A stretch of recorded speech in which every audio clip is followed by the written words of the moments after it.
Well, the most eagerly anticipated game of 2026 has been released, and oh boy, is it amazing. With gameplay like no other, it's no wonder why Highguard's been so successful after launch.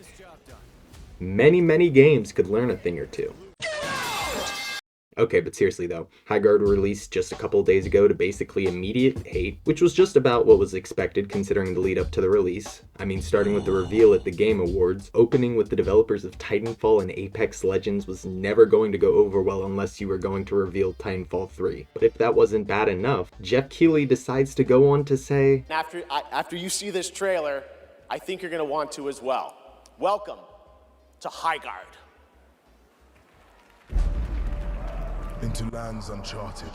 Oh, brother, this guy stinks! and then cuts to the most generic and uninspired looking fantasy character I think I've ever seen, including Concord. Which, like, that's kind of a crazy feat. It's made even more crazy because Highguard does have good character design, at least for some of them. But instead of choosing anyone even remotely interesting, they chose random fantasy guy number 3.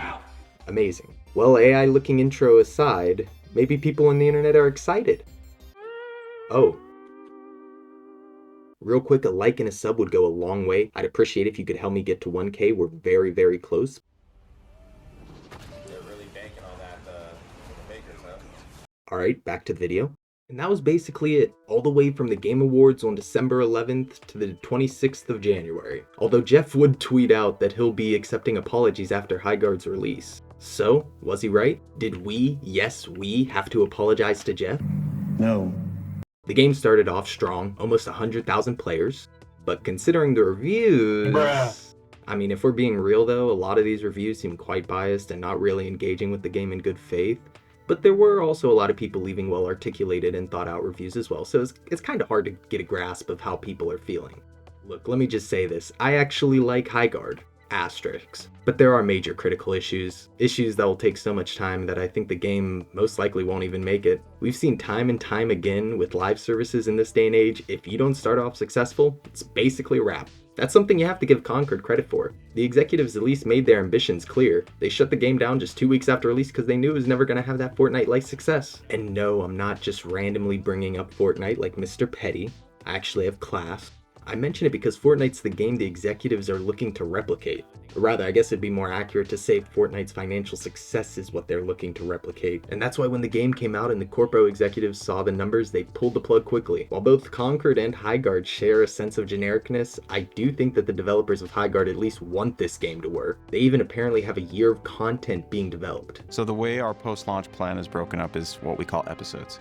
So each episode will be roughly 2 months broken into 2 halves. We'll have a part 1 and a part 2. And then just in a couple of weeks, we're going to have episode 2, which kicks off with a new warden, a new mount type, a brand new map, and we're really excited to bring our first new mode, ranked, to the table. But how is the game right now?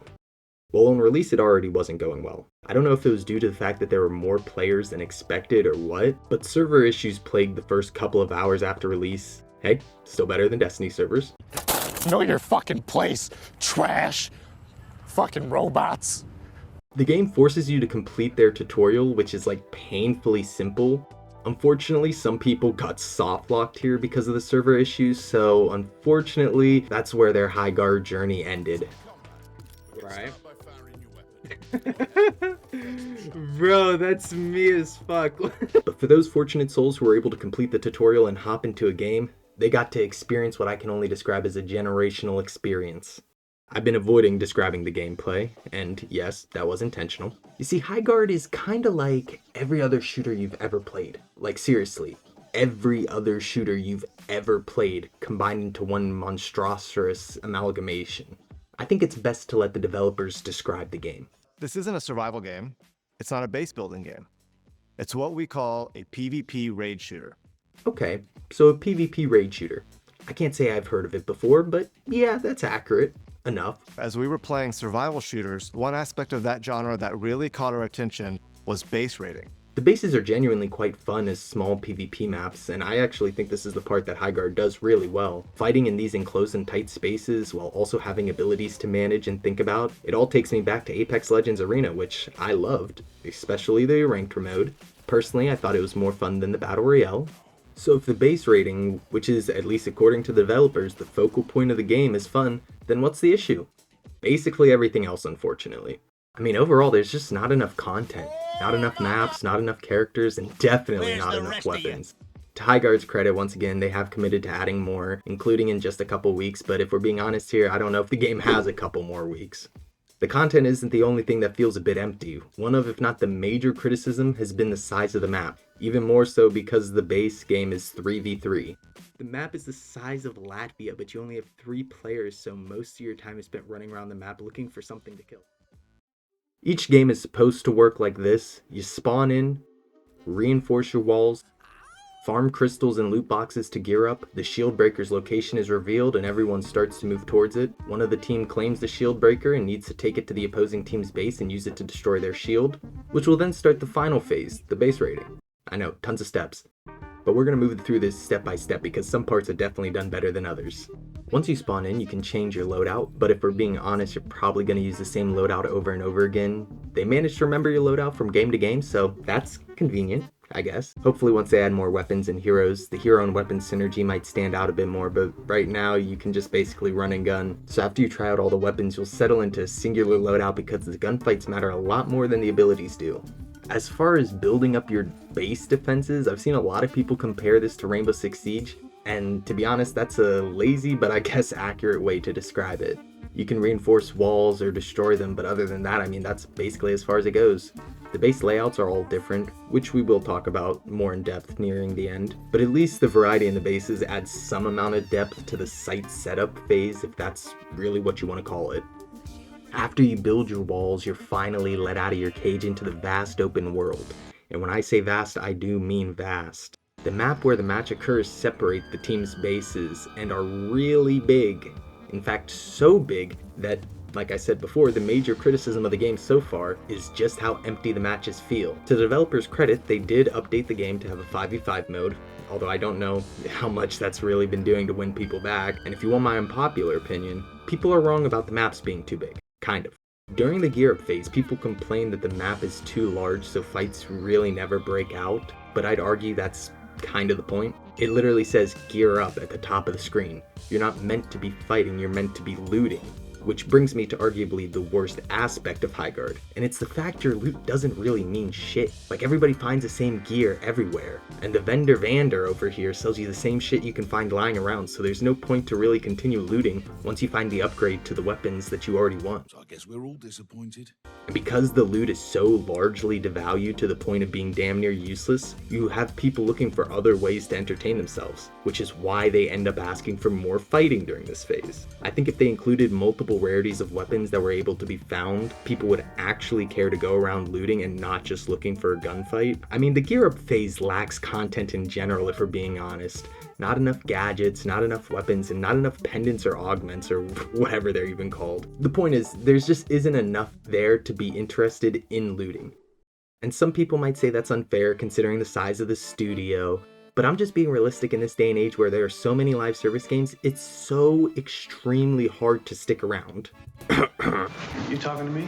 And so when you come out, you need to do so swinging. Look at Deadlock. That game is still in early access, still hasn't even released into beta yet. And the game still has hundreds if not thousands of hours of gameplay with all the different characters and their build, and just the depth and complexity of that game. Seriously, if you haven't checked out Deadlock, you should. It's great. It's quality slop.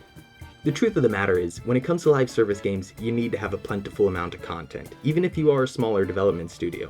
Look at Arc Raiders. We're 3 to 4 months out from launch, and it's still managing to bring in hundreds of thousands of players. And Embark, the people behind Arc Raiders, are similar to Highguard devs in that they also come from a former AAA game studio and are using their previous work, knowledge, and experience to make their own game. And just like Embark and Arc Raiders, I want to be able to support the medium of art that is video games, especially... See, I said especially, not especially. I know that was driving some of you crazy. But anyways, I want to support small studios who are passionate, but we have to be honest that this game is competing with all the other live services out there. And gamers only have so much time in the day, so why would they want to spend it on this game and not the other games that are already far more fleshed out? Who knows? Maybe it's the ghost of Concord's past. But let's move on to the next phase of gameplay. After gearing up, both teams will be alerted where the shield breaker spawns. That's the sword that you need to destroy the shield, surprisingly. Both teams will move towards it and fight for the sword, with the winner having to deposit it into the enemy's shield. It's pretty easy to track who has the shield breaker since they have such a strong aura that you can see them from a mile away. But if you do manage to kill the shield breaker holder, you can pick it up and then go sock it into the enemy's base. When the timer reaches 0, respawns are locked, which as it currently is pretty rough. I guess that's just what happens when a game is free, but man, sometimes you gotta wonder if these people are bots. Like, what are they even doing? What is this? Okay, so you slot the sword into the enemy's base, the raid begins. Now, you have to plant at either both side generators or the main generator. And just like Siege, the defenders have a chance to defuse. This is where the base that you chose and how you chose to set it up can come into play. Or at least it's supposed to, because once again, the lackluster changes that you can make hardly change the bases that much, besides maybe just opening up sightlines. You know, all those cool gadgets and gizmos that completely change objectives and sights in Rainbow Six? Yeah, they just don't exist. And so that kind of leads to pretty tedious gameplay after playing through the maps a couple times. The base rating is the best part of the game, bar none, so I think that they really need to hone in and fill this phase out a lot more. But now we get to hop into everyone's favorite part of free-to-play games, the item shop. Ooh-wee. Highguard released with a whopping 17 skins. Jesus fucking Christ. Okay, well, you know, they gotta make money somehow. And before you ask, yes, these are free-to-play prices. Although some of them, oddly enough, like the skins are the same rarity, but they cost different amounts. I'm not too sure what that's about. But I guess they do look nice. And while I can forgive the skins and their pricing, kinda, especially considering this is a first-person game, so you won't even be able to see them anyways, but whatever. But what is really unforgivable is charging $20 fucking dollars for a bird, lion thing. I don't know. I already found the mounts to be really goofy, not to mention the mounted combat feels about as satisfying as combat on Torrent, but the fact that the studio has the temerity, the unmitigated gall to charge $20 for a mount, that's criminal. But then again, I don't think the item shop would end up getting as much flack if it weren't for the sorry state that the rest of the game is in. Highguard reminds me a lot of Apex Legends Arena, and that's a good thing. I mean, I really love that mode. It was actually ranked arenas, which led to me not playing Apex anymore, funnily enough, so thanks. But I bring up arenas because Highguard actually has a very similar gameplay loop. You go in, get your weapons, sometimes loot some crates, and then shoot some enemies. Obviously, Highguard has more meat to it than just that, but the core principles are pretty similar. And for that reason, I actually really like Highguard. Or at least I like the potential of Highguard. I really think that with enough development time, the game could flourish into something truly amazing. I mean, of course, it'll never reach the size of Apex, Siege, or even Overwatch, but even still, I think the game definitely does have potential, but unfortunately, looking at the state of things, I don't think it'll live long enough to see it. I mean, I hope I'm wrong, but with the current public perception being what it is, I don't really know if they can make a comeback. Which is a shame because think of how many games were so shit at launch. I mean, hell, my most played game, Destiny, realistically should have died year one. Not to mention that the same thing happened with the sequel. To be honest, neither of those games would have made it if they would have released today with the new live service ecosystem. But back then, games were allowed to improve. Nowadays, once investors see a game's not going to bring in that Fortnite-like cash, they lose all interest. TLDR, I like Highguard, and I even think the game has a lot of potential, but Highguard probably won't live long enough to see any of it come to fruition. Thanks for watching. Whew. Okay. Alright, well, as I was editing this video, which might I say, I have a newfound respect for content creators, but some pretty substantial news has come out regarding Highguard. It seems like it wasn't completely inaccurate to say that the ghost of Concord has haunted this game, because just 2 weeks after launch, half of the Highguard development team has been laid off. And that basically means the game is unfortunately as good as dead.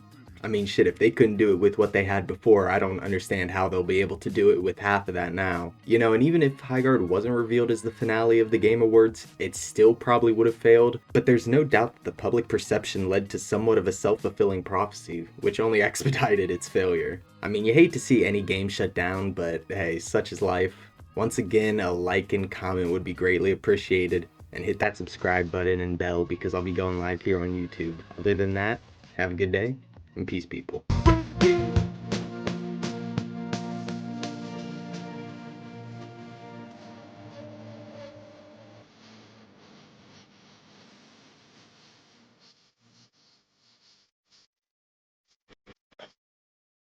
Bye. Have a beautiful time.